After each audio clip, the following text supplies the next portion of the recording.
4 फरवरी 1922 को गोरखपुर जिले के चौरी चौरा क्षेत्र की एक घटना पूरे देश को प्रभावित करती है। इस क्षेत्र की हिंसक भीड़ ने चौरी चौरा थाने को आग के हवाले करने से ब्रिटिश पुलिस के 23 सिपाहियों की जिंदा जलकर मृत्यु हो जाती है, जिसके बाद गांधी जी के द्वारा असहयोग आंदोलन वापस ले लिया जाता है। इस पूरी हत्याकांड को समझने के लिए हमें 3 साल पहले की घटना को समझना महत्वपूर्ण हो जाता है। साल 1919 में ब्रिटिश सरकार ने रॉलेट एक्ट लेकर आई थी, जिसमें यह प्रावधान किया गया था कि बिना किसी न्यायिक प्रक्रिया एवं कार्यवाही के किसी को भी जेल में रखा जा सकता है, यानी नो वकील, नो अपील, नो दलील।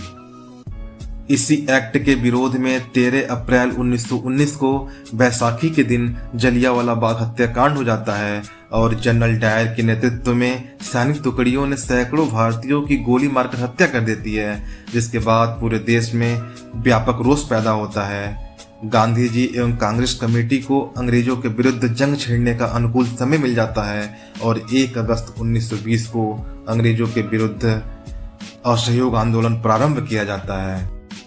आंदोलन अपने पिक पर था, लोगों का भरपूर सहयोग मिल रहा था। गांधी जी के आह्वान पर शिक्षक एवं छात्रों ने स्कूल कॉलेज जाना बंद कर दिया, वकीलों ने वकालत छोड़ दी, विदेशी वस्तुओं का बहिष्कार किया गया। सब कुछ तय सिद्धांतों पर सुचारू रूप से चल रहा था, किंतु 4 फरवरी 1922 को चौरी चौरा के स्थानीय लोग बढ़ते खाद्य वस्तुओं की कीमत एवं शराब की दुकान बंद कराने के लिए प्रदर्शन कर रहे थे। तभी ब्रिटिश पुलिस एवं प्रदर्शनकारियों के बीच हिंसक झड़प होती है और पुलिस के गोली से 3 स्थानीय लोगों की मृत्यु हो जाती है, जिससे आक्रोशित भीड़ ने पुलिस थाने में आग लगा दी, जिसके परिणाम स्वरूप 23 पुलिसकर्मियों की जिंदा जलने से उनकी मृत्यु हो जाती है।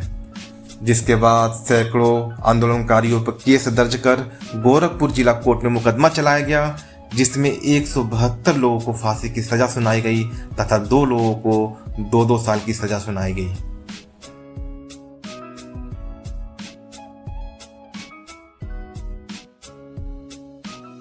चार फरवरी 1922 के दिन जब हिंसक भीड़ ने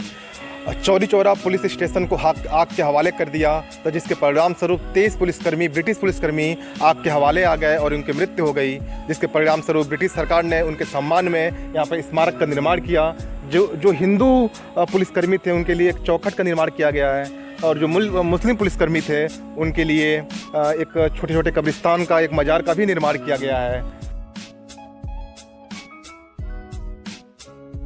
ब्रिटिश सरकार के द्वारा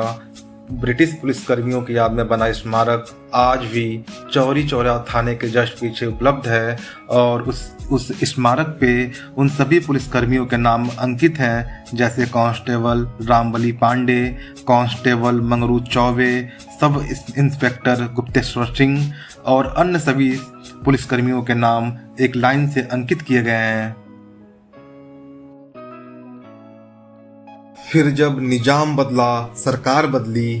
15 अगस्त 1947 को जब भारत को आज़ादी मिली, उसके बाद जिन प्रदर्शनकारियों को चौरी चौरा कांड में फांसी की सजा दी गई थी, उनके सम्मान में स्मारक तथा संग्रहालय का निर्माण हुआ, जिसमें सभी प्रदर्शनकारियों की मूर्ति बना के उनकी अमर गाथा की यादों को सजोया गया।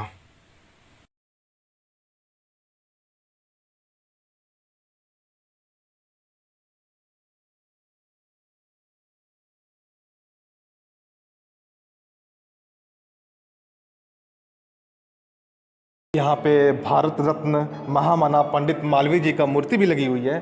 इनका इस केस से प्रत्यक्ष संबंध तो नहीं था, किंतु काफ़ी महत्वपूर्ण भूमिका थी इनकी, क्योंकि चौरी चौरा कांड के बाद जब 172 लोगों को फांसी की सज़ा सुना दी गई, तो पंडित महामना मालवीय जी के ही प्रयासों से इस केस को हाई कोर्ट ले जाया गया, जहाँ पे 172 लोगों में से 151 लोगों को फांसी की सज़ा को माफ़ कर दिया गया और केवल 19 लोगों को ही फांसी की सज़ा सुनाई गई और बाकी लोगों को इस केस से बरी कर दिया गया। संग्रहालय में 20वीं सदी के चौरी चौरा क्षेत्र की परिदृश्य को भी दिखाया गया है। दरअसल चौरी चौरा की उपजाऊ भूमि, चमड़े की फैक्ट्री, चीनी मिल, चौरी चौरा रेलवे स्टेशन से बेहतर कनेक्टिविटी होने के कारण इस क्षेत्र का व्यापारिक आर्थिक महत्व काफ़ी अत्यधिक था तथा यहाँ से गुड़, चीनी, चमड़े के जूते और अन्य कच्चे माल देश के अन्य हिस्सों में भी भेजा जाता था।